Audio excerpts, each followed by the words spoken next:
Have you ever had one of those days in the kitchen when every dehydrating project goes bad?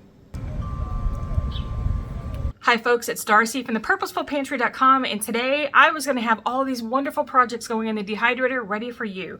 I was going to teach you why you don't want to dehydrate avocados, but after 4 days they are still so rock hard, they're not useful. Then I was going to teach you how to make these great mango treats. The mangoes that I bought on sale, I thought were ripe, and when we opened them up and tasted them, they were awful, which is why we always buy them frozen to do any of our projects. It just works out better. What do? I went racing to the internet to try to find a couple of projects that might be easy, that you might love, to say, you know, TikTok made me do it or YouTube made me do it. They didn't work.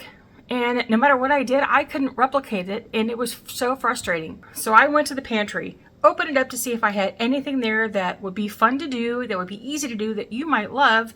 And what did I come up on? The trusty marshmallow. And I know for all you marshmallow haters, this is not going to be something you want to watch, so I will see you next week. So let's make some dehydrated roasted s'mores. So not long ago, one of my readers, after I did a marshmallow s'more pop, told me you should put those in the oven first and roast them. And I was like, wait, what? You can do what? So I ran to the store and got jet puffed s'more vanilla marshmallows. I just wanted to try a different shape. And what you have are these square marshmallows. They're pretty thick that you can put into your oven and roast. You can do this with any kind of marshmallow. I just thought these would be kind of fun and different. So I'm going to line them up on a piece of parchment paper because they may stick, they may not stick. I'm not really sure, but this is all an experiment. You're going to watch me go from beginning to end, not knowing how this is going to turn out, and we'll see what happens. Okay, so what you can do with these, if you want to make them a little thinner, they'll dehydrate faster, is you can take a knife or scissors or something that you want to go through here and just cut them in half so you can get a thinner marshmallow treat that will dehydrate a lot faster.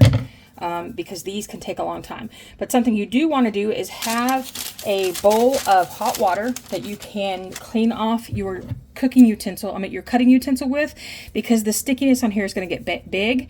You can also get a little bit of powdered sugar that you can dip this in, and so it will help not make things quite so sticky, and your fingers are going to get sticky, so you want, you know, a rag with some water on it.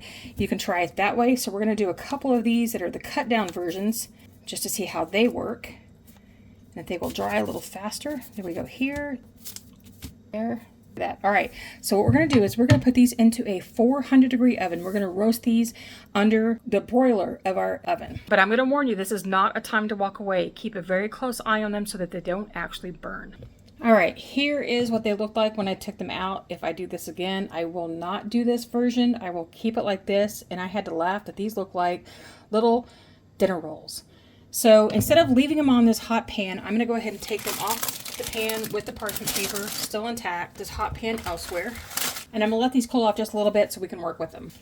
Okay, round two, we're going to try some regular marshmallows at a higher temperature. I think that I did those too low and they didn't get a chance to roast off before they melted. But we're still going to let those cool off and see how they work. Let's try this and see how that works. Seriously, watch these things. I put these in under the regular broiler. Some got a little bit overdone, but some people like them really super done. Flip them over. Going to do this one more time. This is about 15 seconds back up under the broiler. You can see ours is doing much more in the middle than it is on the edges, but that's okay. We're looking for that roasty flavor, not necessarily burning up your marshmallow. There's our secret. Higher temperature. So I put it on 550 broil, left it in there for less than 30 seconds, and this is what I got. But here's what they look like, and we're going to allow them to cool. We don't want to keep them on this hot pan. I'm going to go ahead and just pull off the parchment paper and let them cool off for a bit. I wish I'd listened to me. 5 seconds longer, lots of big flames. Make sure you have a fire extinguisher. All right, so now we have our trays. We've had our marshmallows given plenty of time to cool off. They're ready to go.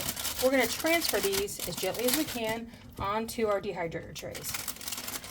They've been cooling for about 20 minutes, still just a little bit sticky, and that's okay. They're going to dry. That one is one of the ones that was really done on one side and on the other. If you like them really done, then awesome. If you don't, I'm one that kind of likes them just semi-done, but these will work for you. You do not want to put these marshmallows on your metal grates. Now, you've seen me do it before when I just go ahead and put them right on the metal here because it doesn't matter. But because these are just a little bit dry, a little bit tacky, you don't want to do anything to cause them to stick.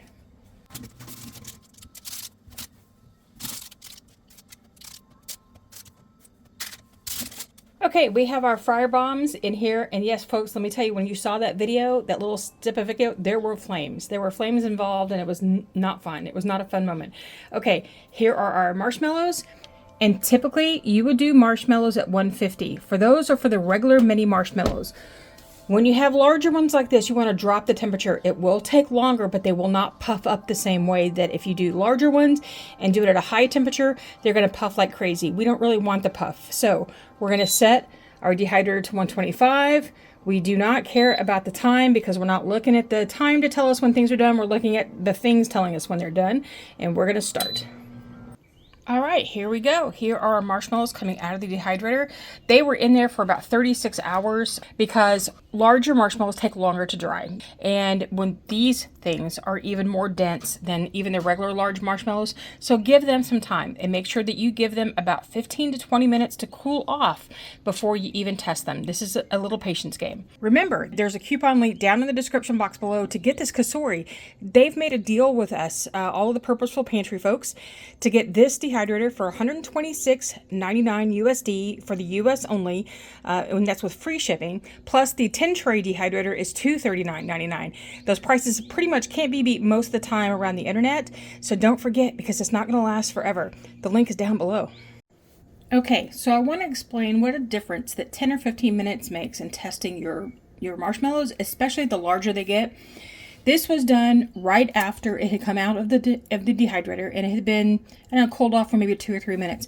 You can see right here where it was still kind of gummy in the center because it was still so warm. 10 minutes later, when it had a full 15 minutes to dry, you can see that right here, all of the honeycomb effect in here, that is what you want. Give it time to dry, give it time to cool off, then test it. That's the key to doing marshmallows. Now you might ask, can you do this with one of those little kitchen torches that you can have to do creme brulees and stuff with? You absolutely can. Okay, you may have seen me do marshmallow pops that I dehydrated, then dipped in chocolate, then into graham cracker crust, then into like peppermint, that kind of thing. I'm going to leave a link to it up in the iCards here in the description box below, and it will be linked at the end of the video. We're doing a kind of take on that, but a little bit different. Today we're using Nutella instead of melted chocolate, and the reason being I wanted a different flavor profile than just chocolate. This will not harden up like chocolate will, so if you need something that you're going to store and then give to somebody a day or two later, use the melted chocolate or the chocolate melts that you can get from the cake decorating section in any store. But these are going right to my son's house and his roommates. They are not going to be stored in our house because they are not good for us. So this is how we're doing it. I'm going to do something a little different. We're taking our roasted marshmallow. You can take whatever side you like the best. You can do it on the ends if you want, but I prefer just doing them flat. I'm doing them in a little Nutella.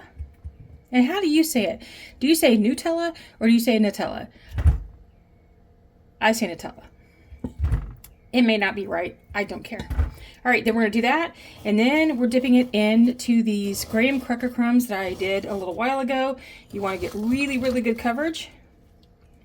And then you can store it upside down or right side up, whichever way you want to do it. Now, to make this even easier and a little less messy, you could have roasted these, then put a skewer into them to make them a pop. It makes them a little easier to handle.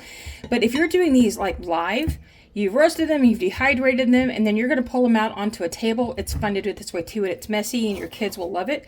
We're just going to dip a few more of these in.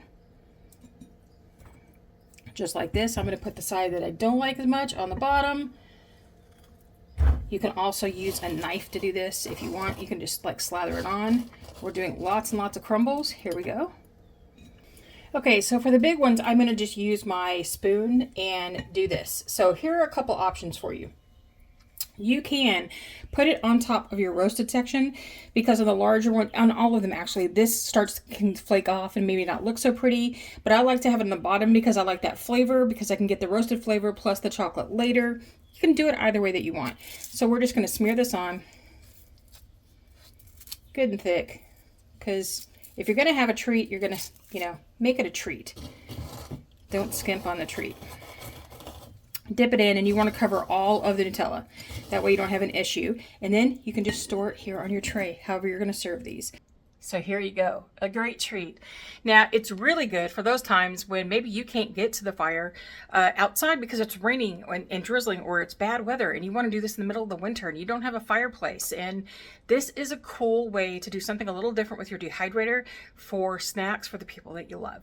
So if you want to see how I did the marshmallow pops, which are really great for parties and to give away for Christmas treats, I want you to watch this video right here. And until I see you again next time, happy dehydrating.